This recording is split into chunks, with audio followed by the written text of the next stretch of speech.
Hello everybody, it's Rich220 again, and here's how you make your YouTube logo on the back of your vehicle using white duct tape and red duct tape. Now remember I told you I had to get the foam for the seats for the 57? Well, there it is. Got 2 rolls of it, and it's going underneath the fabric, so I'm really not too concerned as to what it looks like outside. So that's what goes on the springs. That's why it has all those little parts in there that are sticking up. So that's what we're gonna line the car with as far as the seats go. And I got 2 rolls of that specifically for this car.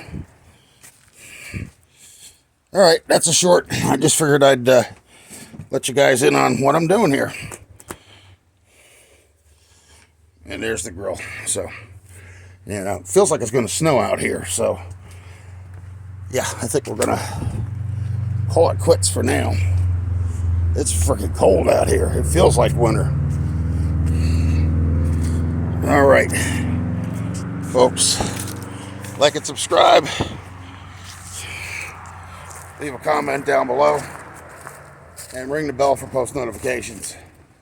We'll see you in the next one, because you're going to see me put the seats together too, and you're going to see me put the sign up on the back of my car. Yes, it's going on the back of 57 Chevy